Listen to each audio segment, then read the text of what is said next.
नमस्कार साथियों, H Yadav inspired में आपका स्वागत है। क्या आपको पता है कि महापुरुष क्यों कहते थे कि जो जागत है वो पावत है, जो सोवत है वह खोवत है?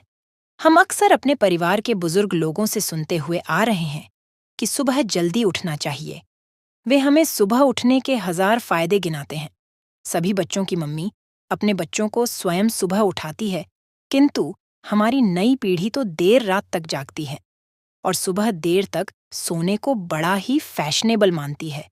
दरअसल हमारे परिवार के लोग सुबह जल्दी उठने को लेकर जो भी बातें बताते हैं, उनके पीछे बहुत बड़ी आध्यात्मिक बातें छिपी हुई हैं। इतना ही नहीं, सुबह जल्दी जागने को विज्ञान भी कहता है। वही विज्ञान उन्हें उनके पूर्वजों ने सिखाई थी और अब वो हमें सिखा रहे हैं। सुबह के समय का जो मुहूर्त होता है, उसे ब्रह्म मुहूर्त के नाम से जाना जाता है। और इस समय हमारा दिमाग, प्रकृति के वातावरण और जो सुबह ब्रह्म मुहूर्त में उठता है, उस व्यक्ति के साथ सब कुछ बहुत ही सकारात्मक रूप से क्रियान्वित होता है। रोज रोज सुबह के समय पर जो भी प्रार्थना या ध्यान किया जाता है, उससे सकारात्मकता और सफलता मिलती है। साथियों, एक कथा व्याप्त है जिसमें सिर्फ ब्रह्म मुहूर्त के रहस्य के साथ एक ऐसी ध्यान की विधि बताएंगे जिससे अगर कोई 21 दिन अपनाता है तो वो अपने सपनों को साकार कर सकते हैं। उसे ब्रह्मांड की शक्तियां की विशेष मदद मिलने लगती है। इसके साथ ही वह व्यक्ति स्थिर और बुद्धिमान बन जाता है। तो चलिए, मैं आपको वो कथा सुनाता हूँ। एक समय की बात है, नारद जी जब आकाश मार्ग से होते हुए जा रहे थे, तभी रास्ते में उनको इंद्र देवता मिले। वो नारद जी से पूछने लगे कि हे नारद जी, मैंने देखा है कि प्रत्येक इंसान जो सुबह के समय ब्रह्म मुहूर्त में उठता है, वो बहुत सुखी रहता है। ऐसा क्यों है? अब नारद जी को इस बात का ज्ञान नहीं था। उन्होंने कहा कि हे इंद्रदेव, मैं तुमको तुम्हारे प्रश्न का उत्तर कल दूंगा। और वहां से सीधा पहुंचे भगवान श्री कृष्ण की नगरी वृंदावन। और वहां पहुंचकर उन्होंने देखा कि भगवान श्री कृष्ण एक पेड़ के पास खड़े होकर बांसुरी बजा रहे थे। जैसे ही नारद जी श्री कृष्ण के पास पहुंचे, कृष्ण ने बांसुरी बजाना बंद कर दिया और नारद जी से बोले, हे नारद जी, आप बड़े चिंतित दिखाई पड़ रहे हैं। आपको किस बात की चिंता है? तब देवर्षि नारद जी से बोले, हे भगवान, आज मैं आकाश मार्ग से होता हुआ बैकुंठ लोक की तरफ जा रहा था। तब रास्ते में मुझे देवराज इंद्र मिले। उन्होंने मुझसे पूछा कि नारद जी, जो लोग सुबह सुबह ब्रह्म मुहूर्त में उठते हैं, वो सभी इतने खुश क्यों रहते हैं? हे भगवान, मैं इसी प्रश्न का उत्तर आपके पास जानने के लिए आया हूँ। तब भगवान श्री कृष्ण कहते हैं, हे नारद, वाकई में इंद्रदेव ने आपसे यह प्रश्न पूछकर समस्त मानव जाति का कल्याण किया है। कलयुग के मानव के लिए यह प्रश्न इतना महत्वपूर्ण है जैसे उसके शरीर में बसी हुई उसकी जान है। देवऋषि नारद जी, मैं आपको इस प्रश्न का उत्तर एक कथा के माध्यम से बताऊंगा। आप इस कथा को अंत तक जरूर सुनना, और जो भी मनुष्य इस कथा को पूरा सुन लेगा, वो कभी भी इस अवसर को अपने हाथ से जाने नहीं देगा।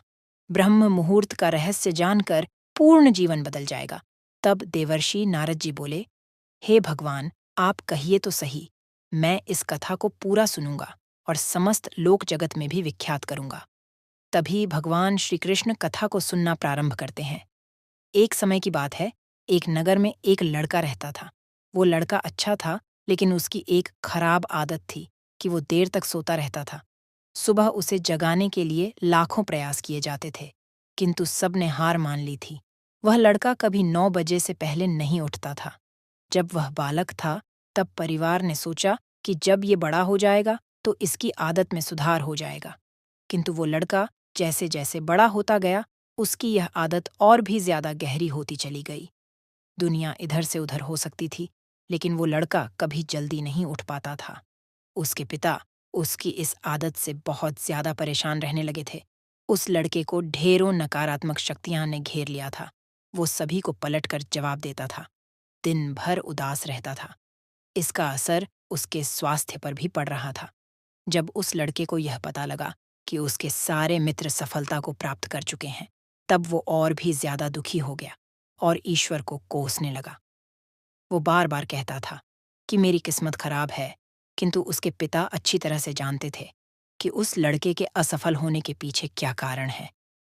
साथियों, भगवान श्री कृष्ण कहते हैं, हे नारद, एक दिन की बात है, उसके पिता को किसी सन्यासी के बारे में पता चला तो तुरंत वह अपने बेटे की समस्या को लेकर सन्यासी के पास जा पहुंचे।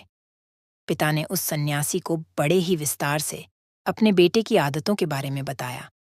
सन्यासी ने कहा कि कल आप अपने बेटे को इस आश्रम में आने को कहिए। पिता घर की ओर चला गया। उन्हें पता था कि अगर वो सीधे तरीके से बेटे से सन्यासी से मिलने के लिए कहेंगे तो वो कभी तैयार नहीं होगा। उन्होंने बेटे को अपने पास बुलाया और कहा, तुम्हारे सारे मित्र जीवन में सफलता प्राप्त कर चुके हैं, क्या तुम सफल नहीं होना चाहते हो? लड़के ने उत्तर दिया, जरूर पिताजी, किंतु जब भी मैं अपने मित्रों से उनकी सफलता का रहस्य पूछता हूं तब वे मुझे कुछ नहीं बताते हैं। पिता ने कहा कि मुझे यह रहस्य पता चल गया है कि वह सभी क्यों सफल होते जा रहे हैं। लड़के ने बड़ी उत्सुकता से पूछा, क्या पता चला है पिताजी? कृपा करके आप मुझे बताइए। पिताजी ने कहा कि कल सुबह तुम्हें एक सन्यासी के आश्रम में जाकर उनसे मिलना है। यदि तुम वहां पर समय से पहुंच गए तो वह सन्यासी तुम्हें ऐसा मंत्र बताएंगे जिससे तुम सफल हो जाओगे। किंतु समस्या एक ही है। लड़के ने पूछा, क्या समस्या है? पिता ने कहा कि जब तक तुम सोकर उठोगे तब तक सन्यासी से मिलने का समय समाप्त हो जाता है। लड़के ने कहा कि पिताजी, मैं कल पूरी रात जागता रहूंगा और सुबह सन्यासी से मिलकर आऊंगा। पिता ने कहा कि ठीक है, सदैव उस सन्यासी की आज्ञा को मानना। पिता की बातें सुनकर वह लड़का बहुत अधिक उत्सुक हुआ। जीवन में पहली बार उसने रात्रि जागरण किया, किंतु थोड़े ही समय में उसे नींद आ गई और वह सो गया। अगली सुबह जब वो उठा तो उस पता लगा कि सन्यासी से मिलने का समय समाप्त हो चुका था। उसके पिता ने लड़के की ओर देखा और कहा कि तुम जीवन में कभी सफल नहीं हो पाओगे, जाओ जाकर सो जाओ। पिता की यह बात सुनकर लड़के को बहुत दुख हुआ। उसने मन ही मन स्वयं को चुनौती दी कि कल सुबह वह सन्यासी से मिलने अवश्य जाएगा। उसने अपने हाथ में एक छोटा सा एक घाव बना लिया। दर्द के कारण उस लड़के को रात भर नींद नहीं आई। ऐसा पहला अवसर था जब उसने अपनी जीवन में पहली बार सूर्योदय देखा था। वह तुरंत ही तैयार होकर सन्यासी से मिलने के लिए चला गया। आज उसका अनुभव कुछ अलग था। वह बेहद शांत महसूस कर रहा था। चलते चलते वह लड़का जैसे ही सन्यासी के आश्रम में पहुंचा, वहां पर उसने देखा कि सन्यास और उनके सभी शिष्य ध्यान लगाकर बैठे हुए हैं। ध्यान का समय समाप्त हुआ। तब लड़का उस सन्यासी के पास पहुंचा और उन्हें प्रणाम करते हुए बोला कि आपके पास कोई ऐसा मंत्र है जिससे मैं सफल हो सकता हूँ? कृपया करके मुझे वह मंत्र बताइए। मैं भी अपने मित्रों के समान सफल होना चाहता हूँ और अच्छा जीवन जीना चाहता हूँ। सन्यासी मुस्कुराए और बोले, अच्छा, तो तुम वही बालक हो। तुम्हारे पिता मुझसे मिलने आए थे और उन्होंने तुम्हारे विषय में मुझे सब कुछ बताया। मैं तुम्हें वो मंत्र अवश्य बता देता, किंतु अब लड़के ने जैसे ही किंतु शब्द सुना, लड़का घबरा गया। उसने पूछा, किंतु क्या गुरुदेव? तब सन्यासी बोले, मैं तुम्हें वो मंत्र बताऊंगा, किंतु अगले 21 दिनों तक तुम्हें मेरी आज्ञा माननी होगी। मैं तुम्हें वह मंत्र 21 दिनों के बाद बताऊंगा। तब तक मैं तुमसे जो भी कार्य कहूंगा तुम्हें वो करना होगा। यदि तुम असफल हुए या कार्य के बीच से तुम्हारा संकल्प टूट गया, तब उस मंत्र का असर नहीं होगा। दृढ़ निश्चय के साथ उस लड़के ने कहा कि मुझे आपकी सारी आज्ञा स्वीकार है। मैं अगले 21 दिनों के लिए आपका दास हूँ। आप जो भी कहेंगे मैं वही करूंगी। मुझे केवल और केवल उस मंत्र के बारे में जानना है। सन्यासी ने कहा कि ठीक है, कल से तुम्हारा कार्य शुरू होगा। तुम इसी आश्रम में निवास करोगे? वो लड़का आश्रम में निवास करने के लिए तैयार हो गया। सन्यासी ने कहा कि यहाँ रहते हुए तुम्हें ब्रह्म मुहूर्त में उठना होगा और दूसरे शिष्यों की तरह ध्यान और तप करना होगा। साथ ही आश्रम के कार्यों में भी सहायता करनी होगी। ध्यान रहे, ये संकल्प टूटना नहीं चाहिए। अब लड़का सन्यासी की बातों से सहमत हो गया। अगले दिन से उसके कार्य के दिन की शुरुआत थी। इस बार लड़के ने इतना दृढ़ निश्चय किया था, किंतु 1 सप्ताह बीतने के पश्चात ही उसका संकल्प टूट गया। और वह 8वें दिन देर तक सोता रहा। जब वह जागा तो उसने कहा कि मुझसे कितनी बड़ी भूल हो गई है। वह रोते हुए सन्यासी के पास पहुंचा और बोला कि हे गुरुदेव, मेरा संकल्प टूट गया है। अब मैं जीवन में कभी सफल नहीं हो पाऊंगा। सन्यासी ने उसे समझाते हुए कहा कि एक बार फिर से शुरुआत करो, फिर से संकल्प करो। लड़के ने सन्यासी से प्रश्न किया कि सुबह उठना इतना आवश्यक क्यों होता है और यहाँ पर सभी लोग इतनी जल्दी क्यों उठ जाते हैं। तब सन्यासी ने लड़के को समझाते हुए कहा कि सुबह यानी ब्रह्म मुहूर्त में उठने के पीछे बहुत बड़ा विज्ञान छिपा हुआ है। लड़के ने कहा कि कृपया करके मुझे वो विज्ञान बताने की कृपा करें। सन्यासी ने कहा कि रात्रि को 4 पहर में बांटा गया है। पहला रुद्रकाल, जिसका समय शाम 6 बजे से लेकर 9 बजे तक होता है। दूसरा राक्षस काल, जिसका समय 9 बजे से 12 बजे तक होता है। तीसरा गंधर्व काल, जिसका समय रात्रि 12 बजे से 3 बजे तक होता है। और सबसे अंत में जो पहर आता है उसे मनोहर काल कहते हैं। इस समय को ब्रह्म मुहूर्त या अमृत बेला के नाम से भी जाना जाता है। इसका समय 3 बजे से सुबह 6 बजे तक होता है, जिसमें 3:30 से लेकर 5:30 तक बहुत ही महत्वपूर्ण समय होता है। ये वह समय होता है जब पूरे संसार की नकारात्मक शक्तियां निष्क्रिय अवस्था में होती है और सकारात्मक शक्तियां सक्रिय होती हैं। ब्रह्म अर्थात देव मुहूर्त अर्थात समय ब्रह्म मुहूर्त का अर्थ देवों का समय होता है। सन्यासी आगे कहते हैं, इस समय देव धरती विचरण कर रहे होते हैं और जागृत मनुष्य पर उनका बड़ा ही सकारात्मक प्रभाव पड़ता है। ब्रह्म मुहूर्त ऐसा समय होता है जिसमें मनुष्य का मस्तिष्क बिल्कुल खाली होता है।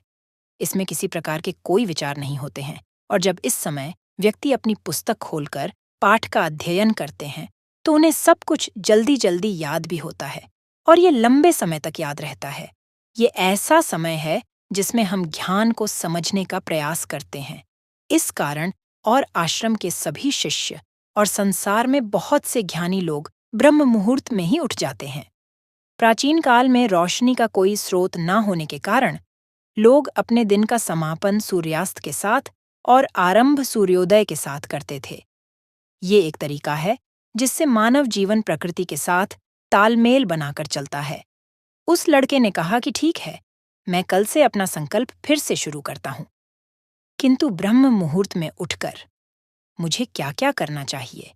तब उस सन्यासी ने कहा, मैं तुम्हें बताता हूँ कि ब्रह्म मुहूर्त में क्या और कैसे करना चाहिए।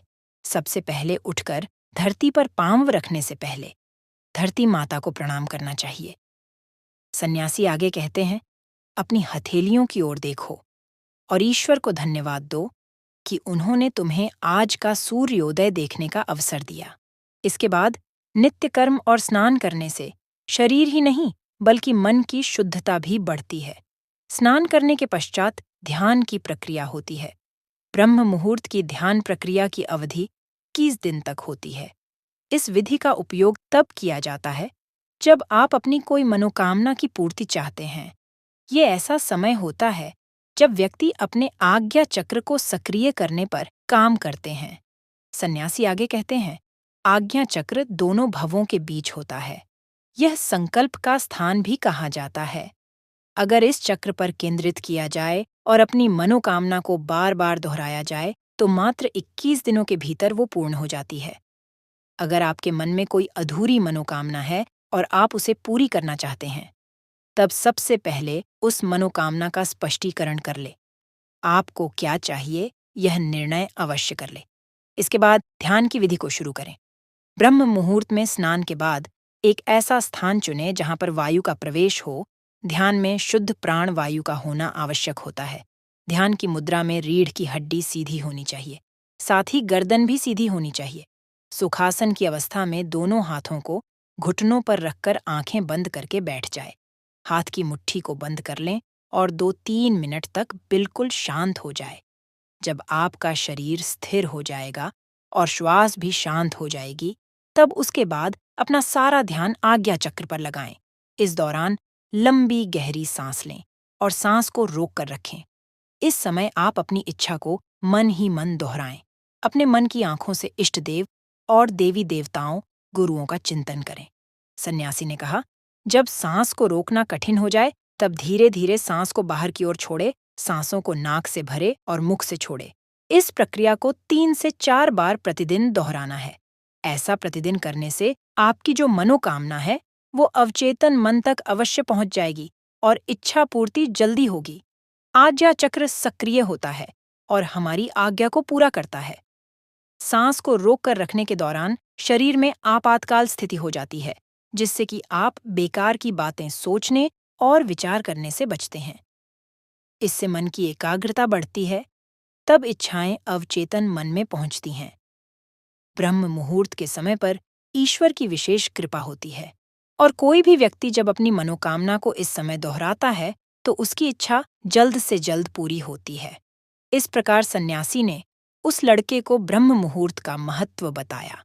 अगले 21 दिनों तक उस लड़के ने बड़े ही मन के साथ इस प्रक्रिया को अपनाया। अब वो बहुत ही ज्यादा अनुशासित और शांत स्वभाव का व्यक्ति बन चुका था। उस लड़के ने जैसे ही अपना संकल्प पूरा कर लिया, उसके पश्चात वह व्यक्ति बड़े ही प्रसन्न भाव से सन्यासी के पास पहुंचा और कहा, हे गुरुदेव, मैंने 21 दिनों का संकल्प पूरा कर लिया है। अब कृपया करके मुझे सफल होने का मंत्र बताइए। तब उस सन्यासी ने मुस्कुराते हुए कहा कि पिछले 21 दिन से जो अभ्यास तुम करते हुए आ रहे हो, वही तुम्हारी सफलता का मंत्र है। जो व्यक्ति ब्रह्म मुहूर्त में उठकर ध्यान प्रक्रिया को सही से करते हैं, वो जीवन में कभी असफल नहीं हो सकते। तुम्हें ब्रह्म मुहूर्त का रहस्य पता चल चुका है, अब इसे जीवन पर यंत्र करो। तुम्हें जीवन के लक्ष्य और सफलता दोनों प्राप्त होंगे। उस व्यक्ति ने सन्यासी को धन्यवाद दिया और ब्रह्म मुहूर्त के नियमों का पालन जीवन पर्यंत तक करने का वादा भी किया। साथियों, अब तो आपको पता चल गया होगा कि ब्रह्म मुहूर्त क्या होता है। तब नारद बोले, हे प्रभु, अब मुझे ब्रह्म मुहूर्त का संपूर्ण ज्ञान हो गया है। इतना कहकर नारद जी ने भगवान श्री कृष्ण को धन्यवाद दिया और इंद्रदेव के पास जाकर उन्हें ब्रह्म ज्ञान का संपूर्ण ज्ञान दिया। साथियों, आप भी अगर अपने जीवन में हमारी प्राचीन परंपरा को अपनाओगे तो निश्चय ही आपके जीवन में बहुत ही जल्द सब कुछ बदल जाएगा। ब्रह्म मुहूर्त के दौरान उठने के कई लाभ हैं। ब्रह्म मुहूर्त का हमारे शास्त्रों में बेहद महत्व है। ब्रह्म मुहूर्त में ध्यान करना बहुत फायदेमंद होता है। ब्रह्म मुहूर्त में नकारात्मक सोच से दूर रहना चाहिए।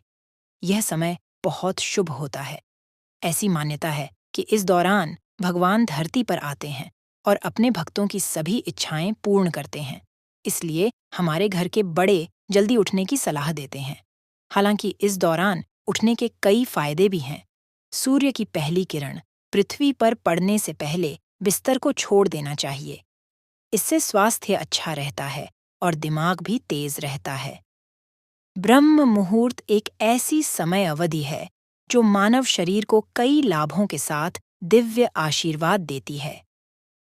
ब्रह्म मुहूर्त में ध्यान करना बहुत फायदेमंद होता है, क्योंकि इस दौरान वातावरण और मन में शांति रहती है। ब्रह्म मुहूर्त में पूजा पाठ करना बेहद लाभकारी माना जाता है, ऐसा कहा जाता है। इस दौरान भगवान धरती पर आते हैं और अपने भक्तों की सभी मनोकामनाएं पूर्ण करते हैं। ब्रह्म मुहूर्त में अपने भविष्य और अपनी किसी भी कार्य की पूर्ति की कामना रखने से उनकी पूर्ति होती है। ज्योतिष शास्त्र के अनुसार ब्रह्म मुहूर्त में पढ़ाई करने से चीजें दिमाग में रहती हैं, साथ ही ज्ञान की देवी का आशीर्वाद प्राप्त होता है। ऐसा कहा जाता है, जो लोग ब्रह्म मुहूर्त में उठते हैं उनके घर में कभी दरिद्रता नहीं रहती है, साथ ही धन की देवी खुश रहती है। ब्रह्म मुहूर्त में घर के लोगों को पवित्रता का ध्यान रखते हुए माता लक्ष्मी की उपासना जरूर करना चाहिए। ऐसा करने से घर में शुभता आती है। धार्मिक मान्यताओं के अनुसार ब्रह्म मुहूर्त में नकारात्मक सोच से दूर रहना चाहिए, क्योंकि यह घर के वातावरण और मन की शांति को दूषित करते हैं। साथ ही इससे घर में परेशानियां उत्पन्न होती हैं। तो इस समय सकारात्मक सोचें। धार्मिक ग्रंथों के अनुसार ब्रह्म मुहूर्त वो समय होता है, देवता धरती पर आते हैं और उस वक्त सभी धार्मिक स्थलों के पट खोल दिए जाते हैं। ब्रह्म मुहूर्त में यानी 4 बजे के बाद ईश्वर का वास होता है। धार्मिक ग्रंथों के अनुसार ब्रह्म मुहूर्त वो समय होता है जब देवता धरती पर आते हैं और उस वक्त सभी धार्मिक स्थलों के पट खोल दिए जाते हैं। ब्रह्म मुहूर्त में देवताओं को नमन किया जाता है। उन्हें स्नान करवाकर स्थापित करने का विधान है। रिसर्च की माने तो प्रातःकाल उठने से हमारा तन और मन दोनों स्वस्थ रहते हैं और शरीर में ऊर्जा का संचार होता है। यही कारण है कि हमारी प्राचीन परंपराओं में सुबह उठने का समय भी तय किया गया है। ब्रह्म मुहूर्त यानी कि रात्रि का अंतिम प्रहर या सूर्योदय से 1.5 घंटे पहले का समय। सूर्योदय से 4 घड़ी पूर्व ब्रह्म मुहूर्त में ही जग जाना चाहिए। इस समय सोना शास्त्र निषिद्ध है। ब्रह्म का मतलब परम तत्व या परमात्मा मुहूर्त यानी अनुकूल समय, रात्रि का अंतिम प्रहर अर्थात प्रातः 4 से 5:30 का समय ब्रह्म मुहूर्त कहा गया है। ब्रह्म मुहूर्त में उठना हमारे जीवन के लिए बहुत लाभकारी है। इससे हमारा शरीर स्वस्थ होता है और दिन भर स्फूर्ति बनी रहती है। ऋग्वेद में कहा गया है कि प्रातः रत्नम प्रातृत्वा दधातितम चिकित्वान प्रतिगृह यानी धत्य तेन प्रजाम वर्धयमान आयुरायस पोषेण सचते स्वीर पपोमान अर्थात प्रातःकाल सूर्योदय से पूर्व उठने वाले को उत्तम स्वास्थ्य रत्न की प्राप्ति होती है। इसलिए बुद्धिमान उस समय को व्यर्थ नहीं खोते। प्रातः जल्दी उठने वाला पुष्ट स्वस्थ बलवान सुखी दीर्घायु और वीर होता है। हमारे आशिमुनियों ने भी इस मुहूर्त का विशेष महत्व बताया है। उनके अनुसार यह समय निद्रा त्याग के लिए सर्वोत्तम है। ब्रह्म मुहूर्त में उठने से सौंदर्य बल, विद्या, बुद्धि और स्वास्थ्य की प्राप्ति होती है। ब्रह्म मुहूर्त में दम और रजोगुण की मात्रा बहुत कम होती है। इस समय सत्व गुण का प्रभाव अधिक होता है, इसलिए इस काल में बुरे मान भाव अधिक होता है। इसलिए इस काल में बुरे मानसिक विचार भी सात्विक और शांत हो जाते हैं। आयुर्वेद के अनुसार इस समय में बहने वाली वायु चंद्रमा से प्राप्त अमृत कणों से युक्त होने के कारण हमारे स्वास्थ्य के लिए अमृत तुल्य होती है। यह वीर वायु कहलाती है। इस समय भ्रमण करने से शरीर में शक्ति का संचार होता है और शरीर का अंत युक्त हो जाता है। हम प्रातः सोकर उठते हैं तो यही अमृतमय वायु हमारे शरीर को स्पर्श करती है। इसके स्पर्श से हमारे शरीर में तेज, बल, शक्ति, स्फूर्ति और मेधा का संचार होता है, जिससे मन प्रसन्न और शांत होता है। इसके विपरीत देर रात तक जागने से और देर सुबह सोने से हमें यह लाभकारी वायु प्राप्त नहीं हो पाती, जिससे शारीरिक और मानसिक स्वास्थ्य को नुकसान पहुंचता है। ब्रह्म मुहूर्त में किया गया स्नान सर्वश्रेष्ठ फल देता है। स्नान करते समय यदि ब्रह्म परमात्मा का चिंतन करें तो यह ब्रह्म स्नान कहलाता है और देव नदियों का स्मरण करें तो यह देव स्नान कहलाता है। आशा करते हैं आपको वीडियो पसंद आई होगी। वीडियो देखने के लिए आप सभी का दिल से धन्यवाद। अपनी राय कमेंट में अवश्य बताएं, प्राप्त होंगे। उस व्यक्ति ने सन्यासी को धन्यवाद दिया और ब्रह्म मुहूर्त के नियमों का पालन जीवन पर्यंत तक करने का वादा भी किया। मित्र, अब तो आपको पता चल गया होगा कि ब्रह्म मुहूर्त क्या होता है। तब नारद बोले, हे प्रभु, अब मुझे ब्रह्म मुहूर्त का संपूर्ण ज्ञान हो गया है। इतना कहकर नारद जी ने भगवान श्री कृष्ण को धन्यवाद दिया और इंद्रदेव के पास जाकर उन्हें ब्रह्म ज्ञान का संपूर्ण ज्ञान दिया।